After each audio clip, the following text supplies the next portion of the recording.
Hello the friends आज हम discuss करेंगे क्विज तमाम university of engineering science and technology Nawabshah के पास्ट पेपर्स को। उसके कुछ इंपॉर्टेंट एमसीक्यूज हैं, हम वो डिस्कस करेंगे। हमने पहले बिना वक्त ज़ाया किए करते हैं अपने वीडियो को स्टार्ट। Let's start. मैंने ये पहले जो है एमसीक्यूज की सीरीज स्टार्ट की हुई है, आपको ऊपर लेक्चर मिल जाएगा या डिस्क्रिप्शन में भी आपको जो है लिंक मिल जाएगी, तो आप वहीं से भी ये चीज़ें ले सकते हैं। ठीक है जी।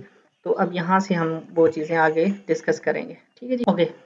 सो अब question number 37 is isothermal change is represented by the relation. अब जो आइसोथर्मल चेंज है वो कौन से रिलेशन से रिप्रेजेंट की जाती है? ऑप्शन ए है PV is equal to constant, or B V upon T is equal to constant, C V T is equal to constant और डी नन ऑफ दीज। अब जैसे कि आप लोगों को पता है बॉयल्स लॉ का स्टेटमेंट क्या है? बॉयल्स लॉ बताता है relation between volume and pressure 1 upon P, यानी वो बताता है कि जो वॉल्यूम है वो इनवर्सली प्रोपोर्शनल है प्रेशर के जब उसका टेम्परेचर कांस्टेंट हो। अगर हम ये साइन ऑफ प्रोपोर्शनलिटी रिमूव करेंगे तो हमारे पास ये बचेगा V इज इक्वल टू कोई ना कोई कांस्टेंट और मल्टीप्लाई में 1 अपॉन P। अगर यहाँ से हम क्रॉस मल्टीप्लाई करा लें तो ये आ जाएगा PV is equal to constant. ठीक है जी, PV is equal to constant. तो आपको यहाँ से कोई ना कोई इक्वेशन नजर आ रही होगी, तो this is option A, that is correct option होगा जी। So question number 38 is unit of power in SI units is option A है वर्क्स, ऑप्शन B है डाइन, ऑप्शन C है वाट और ऑप्शन D है वाट पर सेकंड। सो अब जो करेक्ट आंसर है वो है ऑप्शन C, जो SI यूनिट है पावर का वो है वाट। बाकी अर्ग जो है ये CGS यूनिट है एनर्जी का, डाइन जो है CGS यूनिट है हमारा फोर्स का। नेक्स्ट क्वेश्चन की तरफ 39, speed is the magnitude of the. Option A है एक्सेलरेशन, ऑप्शन बी है एवरेज वेलोसिटी, ऑप्शन सी है वेलोसिटी एंड ऑप्शन डी है मोमेंटम। ठीक है जी, जैसा कि आप लोगों को पता है कि भाई स्पीड जो है वो कैसे लिखते हैं। लेट्स सपोज किसी ऑब्जेक्ट की स्पीड है 30 मीटर अपॉन सेकंड। ठीक है जी, तो अगर इसके सामने मैं ऐसे कोई डायरेक्शन दे दूं, लेट्स सपोज ईस्ट दे देता हूं, in the direction of east, तो ये क्या बन जाएगी? वेलोसिटी। अब ये जो है ये कहलाता है मैग्नीट्यूड, ये पोर्शन, और ये जो पोर्शन है ये उसकी डायरेक्शन है। तो ये किस चीज का मैग्नीट्यूड बन जाएगा? Simply this is the magnitude of speed, ना के एवरेज। तो question number 40 is the common observation that sound can be here around corners whereas light cannot be seen around corners suggest that sound waves, option A है have greater amplitude than the light, option B है have higher frequency than light waves, option C है have longer wavelength than light waves, option D है travel at lower velocity than light waves। Okay जी, तो हमें ये पता है कि भाई जिस चीज की वेवलेंथ ज्यादा होती है वो कॉर्नर पे, ठीक है ना जी, वो क्या हो जाती है? बेंड हो जाती है। तो साउंड की जो वेलोसिटी है, सॉरी साउंड की जो वेवलेंथ है वो ज्यादा होती है। ठीक है जी, साउंड की जो वेवलेंथ है, wavelength of sound is greater than ऐसे कह लें कि वेवलेंथ ऑफ लाइट। ठीक है, लाइट को सी से रिप्रेजेंट कर देते हैं। इस वजह से वो जो हमें साउंड है किसी भी कोने में सुनने में आ जाता है, लेकिन जो किसी भी कोने से लाइट गुजरती है वो वहां पे नहीं पहुंचती। तो option C is the correct answer, that is this, have longer wavelength than light waves. Question number 41 is a missile is fired at 19.6 meter per second at an angle of 30 degree with horizontal. The missile reaches a maximum height of option A 6.5 meter, option B 4.9 meter, option C 9.8 meter and option D is 19.2 meters. Okay जी। सो अब इस question को समझने के लिए थोड़ी सी हमें derivation की मदद लेनी होगी या फार्मूला की मदद लेनी होगी। हाइट का फार्मूला भाई क्या होता है कि ये मैक्सिमम वो आ जाती है V nought square sine square theta upon.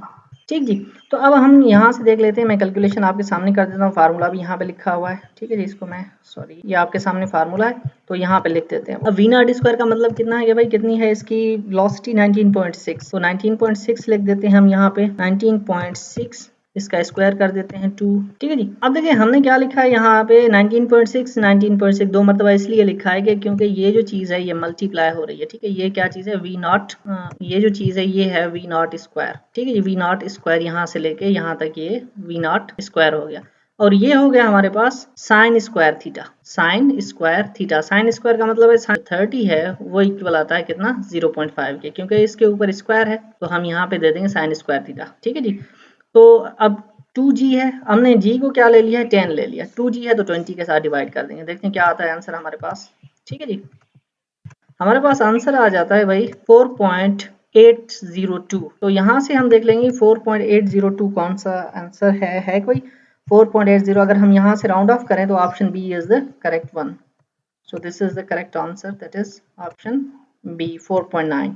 Is that clear? Question number 42, a flywheel rotates about fixed axis and slow down from 300 rpm rotation per minute to 60 rpm in 2 seconds.